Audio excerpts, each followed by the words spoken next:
And we'll see if that's what we're heading in. We'll see if that's the case as Dignitas heads into their second picks and ban for game number 2. And we'll see Panthera get the first pick this time around. And potentially we'll see them first pick a Bacchus if it's left up and there's nothing special on the table for them to look for themselves in bans. Because give that over to iRaffer again.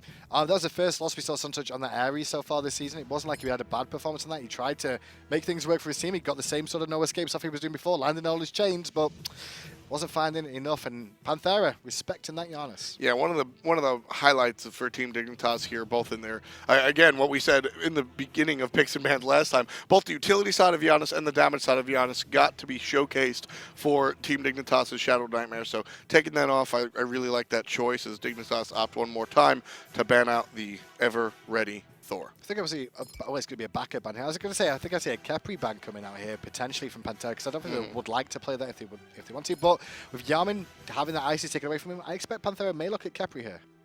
It's possible. We'll take a look at Panthera, where they want to go. I think we see the Bacchus one more time as the first pick. It was not only are you taking from Suntouch, that's such a side note now. It's all about the initiation factor and how well that Panthera can do. But Hinduman is going to be right, and the revive capability of Khepri just a little bit too strong. Here's the deal, right? You've got iRaffer, world-class support. Now he can sit on the back and go, guys, just dive all day, man. I've got my ultimate. Don't worry about it. I'll revive you. So you've got 2 adaptants to fight. You've got 2 duckies to fight. You've got 2 Yammins to fight. Or 2 emilitos to fight every single time. Chronos will be selected. Not sure if this is going to Rens Probably or Rens. ShadowNightmare, but most likely Rens. I think Rens needs that more than ever just for extra safety there, but I say that, but it's going to be the Apollo. Okay, I'm wrong. Dodo has played Apollo already in the solo, has, so good you're call. not necessarily wrong. Good call, but then mid lane needs to be something. I mean, there's 2 hyper carries. You want to see something more frontliney for the mid lane then? Maybe a Jean Quay, which we've seen out of ShadowNightmare a little bit more. Hercules. Hercules mid? You've been talking about Chak mid all this time, and now you go Hercules randomly? Chalk mid's a joke. Hercules mid, maybe a different story. You what? Where's that come from? Hercules mid is now your new thing. Not saying that. I'm just saying. Strats league for the charity event. Nuwa, a choice for Yammyn here on Panthera. He's played it a couple of times last year. Skadi, all right, forget the Nuwa conversation. Skadi's going to be picked up, one of the newer gods in the SPL. This is her 3rd time being played and her 2nd time on emilitoo. And one of the issues Skadi has is her survivability if she does get picked off, and that's what a Khepri brings to the team. Exactly. You got Big Daddy iRaffer sitting in the back. Bacchus now, though. Just so I can see Calder drunk one more time, please. You want to see the drunk dog? Yeah, drunk dog. I could watch that all day. It's more entertaining. There you go. I'm excited now. Thank you, Suntouch. Appreciate it. And emilitoo too. I'm excited just to see Suntouch on Bacchus again. I think it's a real treat when we get to see Sunny play on the Bacchus. We won't see 2 drunk dogs as Nope. band away. There's still a 3rd one available, though. Anubis is on the table here. Is available still.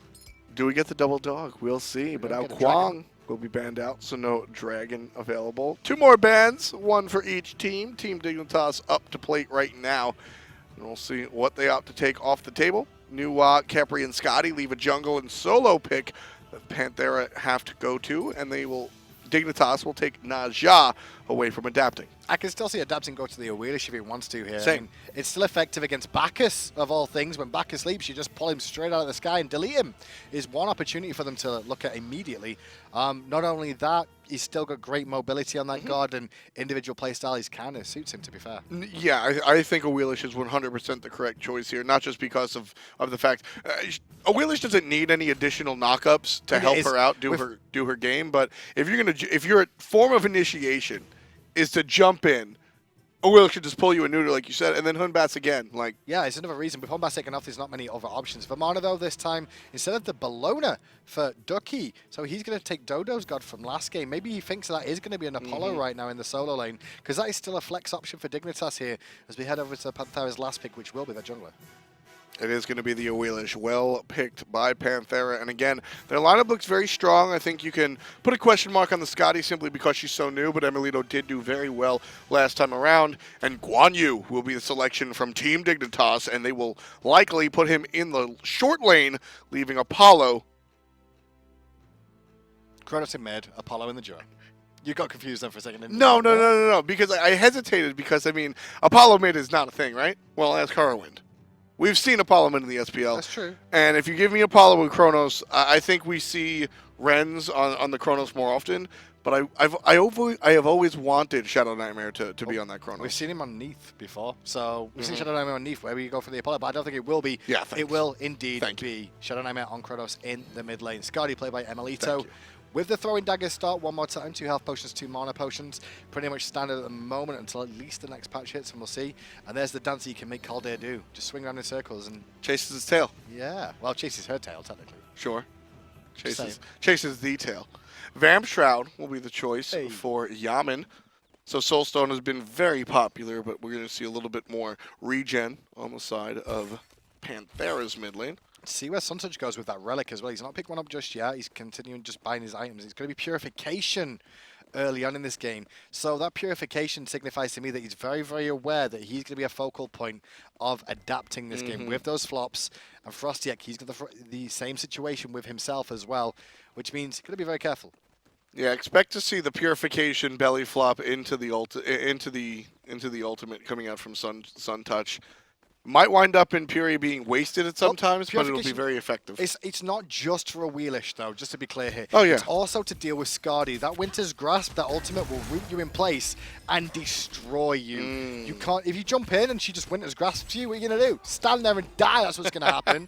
So, you know, it's pretty much simple to go for the Purification. It's a wise little situation there. Also got against other things such as the roots coming out from Yammyn and the stun there, as well as iRaffer.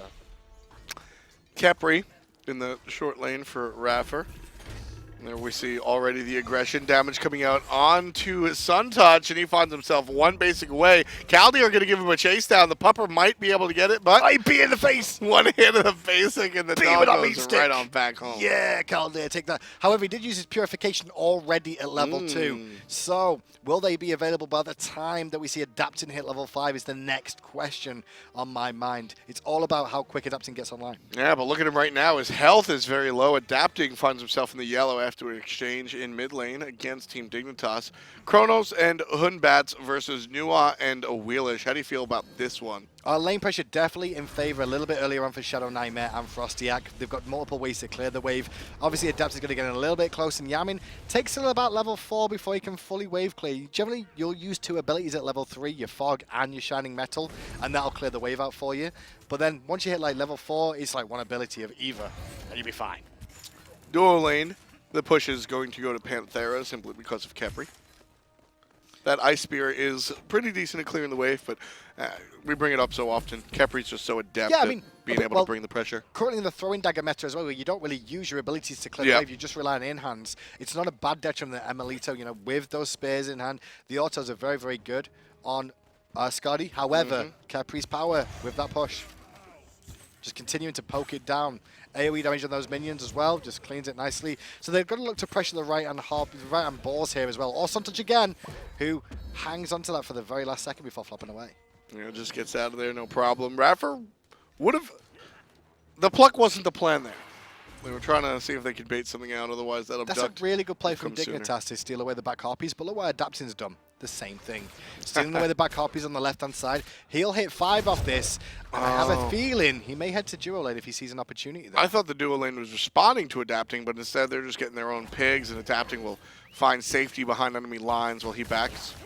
However, right-hand side, look at this. They're going to try and gank onto Ducky here, and a good job from Dodo to actually bait Ducky in a little bit under the tower as Dodo steps forward into the minion wave on purpose. Fear no evil on point. Good damage. Cavalry charge comes out, but he's trying to charge away. Goes Big Baby to avoid the stun and return damage, and here comes an ultimate. Ducky with a turnaround play. He didn't even need the new War ultimate.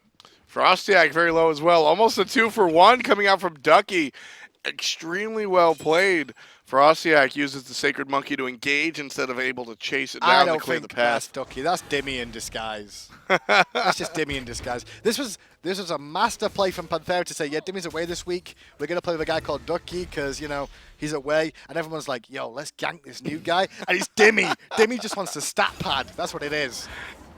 I don't think so. We'll take a look. Panthera looking for some They're looking to take the Gold Fury. They were. They'll However, opt to walk away. They used Winter's Grasp very early there for the extra damage, but you see how quickly it ended up going down. They didn't really do enough to that Gold Fury at all. Wasn't necessarily the best decision for them. Winter's Grasp on cooldown for a while, he'll be fine, but obviously not going to have that defensive option as well as the offensive one now in his kit. Now look how safe Skadi has to play as well. Without a support available, just no escape options for the Wolf Master herself, so she's got to stay back. Keep an eye on where he puts his points too into Skadi during this game, so we will hover over it multiple times. Because last game after actually a max piercing cold and then the permafrost, ignoring putting any points into Caldeir whatsoever.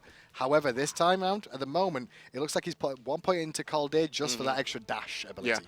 Yeah, Caldeir gets very exciting later on. Permafrost is an ability that, one, is interesting to really find a target with, but is more about the CC. That Rune of the Hunt, though, you can take a look. Caldeir will gain additional abilities, not just power. He gets the dash, he gets the heal. He increases Skadi's movement speed, which is nice, but take a look at that basic attack damage, Hindu.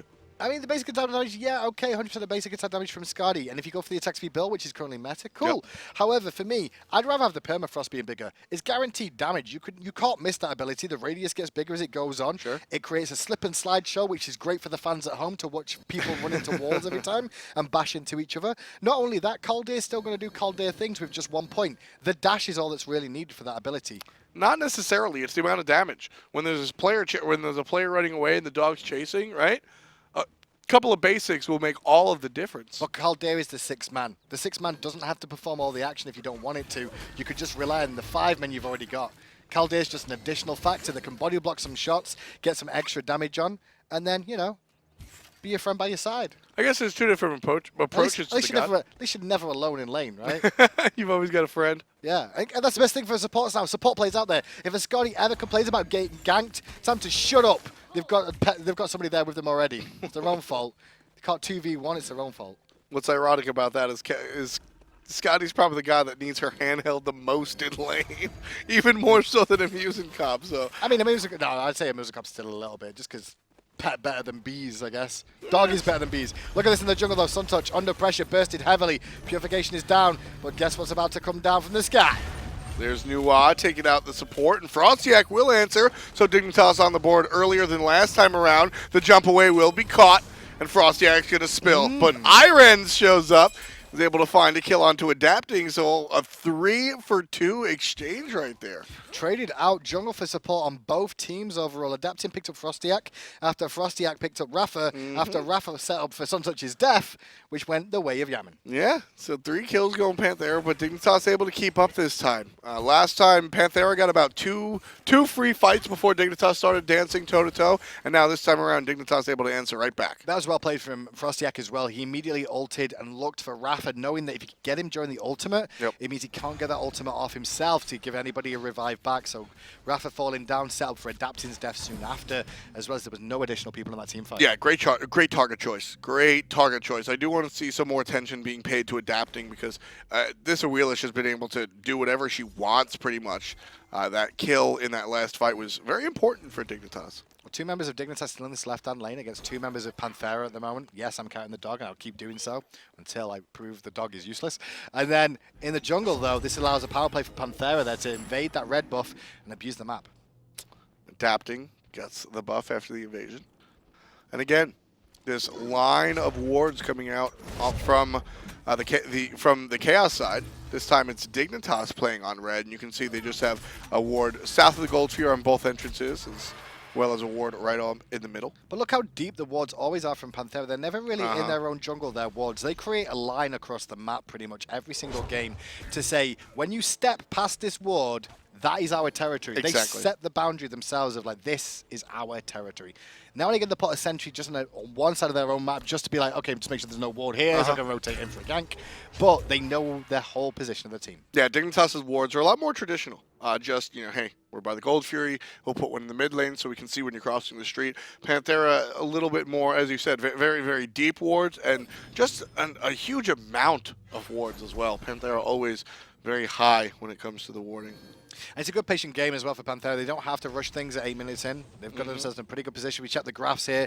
You'll see gold is relatively even, but still 1,600 in their favor, which is not too bad at the moment. They can just work into the mid game because their mid game is very, very strong. When Caldeir gets online, Yammyn will start to deal a lot more damage with that new War 2. He'll go through the roof. And Ducky, once again on that Vamana, who found a 2v1 kill, is now in a good spot. And he'll be stronger as the game goes on. Yeah, he's working towards that. You can see him start to finish his second ability. Already level 12. So does have the option for a new relic, but hasn't really pulled the trigger just yet. Here comes Suntouch. Not going to be able to defend the pores, but adapting will get the knock up and the pull on the monkey. FrostiaK forced to jump away, but no second pull this time around. Fear no evil. iRaffer's able to save the life, and emilitoo turns around on the monk. It was actually Caldeir that picks it up as well. Adapting's still looking for the pick on Ren's, going to get belched away by Suntouch. ShadowNightmare having to rewind, but where's he going to rewind to? An awkward position, but it's not really that awkward when Suntouch is there to pick up emilitoo. ShadowNightmare trying to get away, but going to be run down now thanks to the root coming out. Feather Step hits, and Adapting gets credit for the kill. Teleport coming in too. Gold Fury attempt for Panthera. I like the play coming out of Suntouch, waiting and sort of... He doesn't know exactly where ShadowNightmare is going to land with the rewind, but goes and estimates, finds the spot, and picks up the kill off of the belly flop. I just said then, a Gold Fury attempt coming out from Panthera, because I expected that Ducky teleports in, the fight was over, I know he was coming for the fight to help out. Why not just go for the Gold Fury there? I think there's a lot of things that kept... Oh, I know why. The evil Gold Fury master himself, iRens, is still alive. I think there's a lot of things the gatekeeper of the Gold Fury, that's what he needs to be called. I think there's a lot of things that kept Panthera really from going for the Gold Fury there. Mainly looking at the teleport option up from Guan. He would have been able to join the fight. But I'm with you. I would have liked to see the start and force Dignitas to respond. Instead, Panthera seemingly assumed that Dignitas would respond. And that's Panthera, honestly, assuming that teams are on the same level that they are. I mean, at the same time, which is not always true. Ducky just stole away the blue buff, and now Dignitas are actually going to go for the Gold Fury themselves because the teleport is available for Dodo. Panthera don't want to let this go for free. They're going to fight. Cavalry charge, use Fear no evil as well. emilitoo in trouble. Dignitas get the Gold Fury, but they're winning the fight as well. Rens gets a kill. Adapting pulls out Suntouch, but the damage still going the way of Dignitas. Burp not going to reach, so no stuns out, but Panthera still running away. 4 players looking at iRaffer. He'll ult himself, but they're still surrounding him. Couple of basics, and there's the ultimate. Suntouch throws the hammer down. iRaffer takes the spill, and 5-5. The kills are even, and Dignitas pick up gold. Dignitas realized the teleport from Ducky was on cooldown. Yes, Ducky will get a tier 1 tire on the right-hand side, but FrostiaK goes straight to work on the left-hand side as the rest of the team group in mid, looking for the tier 1 there as well. Adapting might be able to find the kill on him, though, but he's using the minions well for now. FrostiaK teleports to the backside, tries to find a way away from Adapting, but with the knock-up, Adapting will just run away. Cool guys do not look at explosions, but at the same time, Rens is here, though, and he was coming in at the same time for that pickup. But now, Rens has no mana, and Adapting's like, hello. It's me. Avoiding the jump damage was very important. If the jump damage hit Rens, Adapting able to hit the Feather Step, I think we see a dead Apollo. Okay, so tier 1 tower falls in mid, tier 1 tower falls in right, so the towers trade out. So let's go to the graphs and see this fight. It's even in terms of gold right now. But for how long? Because Rens is about to fall. Yeah, Rens is in some trouble. emilitoo and her pooch looking towards Dignitas' Hunter, but able to retreat. Rens will go ahead and back. Meanwhile, Ducky looking at a tier 2 tower now, keeping the pressure on this. I love the call from him. Obviously, the call from Panthera wasn't to go for the Gold Fury, which they got punished for, in fairness, because then Ducky goes back to the right side and Dodo has the advantage of the teleport, which is a great call from the team. But continues to strip away jungle, continues to keep pressure on this right-hand side, and we've still not seen any attention paid to it from FrostiaK. Yeah, there's just no reason for Ducky not to go ahead and do that. He's level 14, which makes everybody pale in comparison to him, and he pushes that tower as a Vamana. You've got to clear the path and you tanky. When people show up, you just run away. I mean, it's also, when the jungler comes to gank for you in the solo lane and then one of you die, the jungler doesn't really want to go there again. He's like, okay, I didn't like this the first time. Let's not do this again, you know? Pretty much. I'll just abandon this. Abandon all ye hope in this lane. You're on your own here, friend. Abandon all hope, ye who enter here. There you go. I was saying they were friends. I was saying they were friends. That's why. They're pirates. Yo ho, yo ho. There's no pirates in this game. A pirate's life for me. No pirates in this game. Look how Adapting just hid in the fog there. It was such a small little thing, but jumps in the fog so they can't see when he throws out the ability, looking for the knock-up, trying to catch somebody with their back turned. And now they're going to set up for a 3v3. Left on Harpies. Jump in from Suntouch is neutralized thanks to Adapting's pull, and Sunny's in trouble, but FrostiaK one more time able to start the fight on the front side, but Adapting gets the kill right away. Rend goes diving into the back but doesn't find anything. Rewind already used by Shadow. Emilitoo. And now Emilitoo's here with a double root. The pressure is on the boys of Dignitas. They're trying to run for their lives. Emilitoo gets one. Ducky is now here zoning FrostiaK as Caldeir is chewing down on a monkey. Looking for the pick, and Emilitoo will get two. The horse is out, but he's not going to find a kill. He'll get a 3-man stun, however. But Panthera charge and miss. Doesn't get the kill, but forces the ultimate out of iRaffer. Dignitas definitely on their back foot, but that is a nice look. Tier 1 tower going to fall down. Dignitas lose 2 members in that last fight. Suntouch gets away, but isn't able to positively impact. And Panthera now take the wind right away from Dig. Well, they find themselves 2,600 up. The Golf Fury and all that hard work that Dignitas put into edge back into this game just went on that one engagement over the left on Harpies. Suntouch initiated and immediately got pulled by adapting, and they thought that Suntouch would survive that burst and they could set up for a pick after it. They were the ones initiating that, but no. Panthera were ready and they turned it completely on its head. That's exactly what I was mentioning before during picks and bans about how Bacchus' belly flop is a great initiate, but with Awilix on the other team, not only do you get to pull in the displacement on the character, which certainly hurts, but your whole team fight, the idea of your team fight, right? You take the story and the prologue is taken out, right? Like you take it's just so important the initiate and the team fight, and with one character, one ability, you're able to just say no. Well, 50 minutes approaching. Golf Fury is about to spawn 2, and the next one's just as important for Dignitas to secure this. They still have a window in this game, honestly. I like the way they played it so far, but they just need to find this next Golf Fury and look to continue after that more than anything else. Is just keep the pressure on. They're going again, this time onto Raffer, but there's a Permafrost and a Fear No Evil all on Raffer. But the Winter's Grasp is down, the ultimate is down, and now Emilitoo's returning so much damage back, and that's on his own. And you know what? New was in the sky. And that's going to be enough to take out Suntouch. Panthera now doubles the kills that Dignitas have earned themselves. And Panthera. It's the same story. Like, Suntouch engages, they look for a pick, Suntouch tanks as much as he can, ends up dying, and then Dignitas win no fight because then they all collapse in as Panthera group up looking for cleanup crew. Yeah, this became really rough. Rens will pick up Raffer with the ultimate down for Khepri, but it just doesn't seem to be enough. Panthera is still able to pick up the Gold Fury, no problem. And adapting doesn't even have to be there. Gets the pull on the Frost. Yeah, a couple more basics and the flip. And the monkey will be sent back to the base for the 5th time this game. Realistically, Hinduman, Dignitas were able to dance with Panthera before the Awilix ultimate came. And they were able to dance with Panthera a little bit after that when Awilix was using her ult on other things. Now that Panthera have identified Bacchus is going to jump in, they stop that virtually every single time. Dignitas have to make the adjustment. I think Panthera just White Walkers in disguise. Every single game is the same. It's summer, but as soon as winter comes, it's over. Okay. And it's just kind of the same story over and over again. Panthera just get themselves in a position. It's like, okay, you really want to fight us? You really want to fight us? No. No. We're just going to clean you up one at a time. Meanwhile, Ducky keeps Dodo completely pinned on that right-hand side because even if he teleports, maybe they still lose the fight of the Golf Fury, but they're guaranteed to lose a Tier 2 tower then as well. He has to stay there. Ducky did the right thing by staying, trusting in, you know, Panthera doing their job, and they probably called him like, don't worry, Ducks, you just keep doing you, my friend. Dibby would have stayed there anyway, don't worry about it. What I need to see at a Team Dignitas, I'll tell you right now, the adjustment.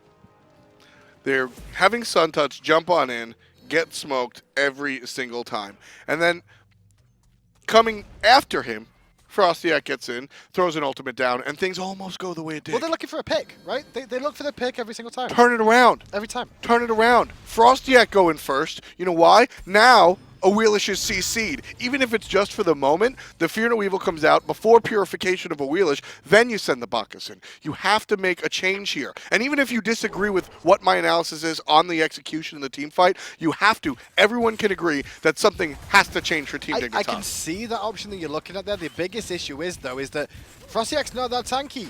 If they miscommunicate that in any way, shape, or form, at least Suntouch can survive some of that burst. But, you know, the other situation is FrostiaK will just disappear in a second if it goes wrong. Sure.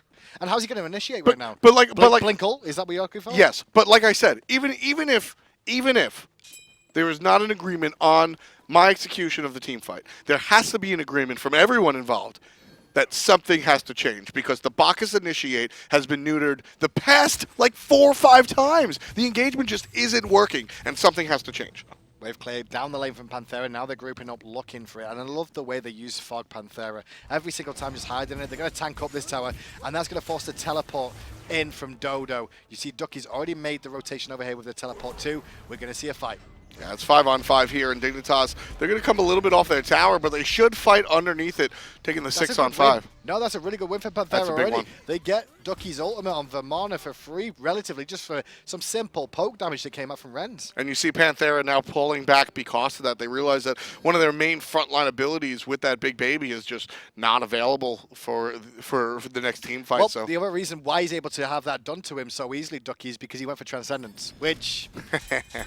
I'm like, all right, calm down. You know, I don't mind Transcendence. You've seen it on like Shock by Zalia. Yep. However, if you're going to be the front line for the team and be used to initiate, then exactly you've got to make sure you're survivable first before you're looking for that extra cheekiness of damage coming out from a warrior. I completely agree. Panthera, though, with the retreat from the long lane, Dignitas now take a look towards the long lane themselves. Teleport is front down. Page. Teleport is down, and emilitoo is split pushing right hand side. He's taking a tier 2 tower. He's on a Phoenix, as now there's a 4v5 fight that Panthera currently winning. Shell is popped by Dignitas to get rid of some of the engagement damage coming out from Panthera. Don't forget, this is a 5-on-4, or at least it was, before Dignitas picked up their first loss. That's going to be TheDarkDodo answering one more time. So iRaffer down and FrostiaK and Rens down as Adapting picks one up. Ducky responds as well. 3 members dead, 4 members dead. Sunny, the only one alive. And Adapting will be riding on that Sugu, looking for the belly flop man himself. Vote. And there's a reason for a surrender vote here, and it's really simple. That was a 4v5 fight without emilitoo there. emilitoo took a Phoenix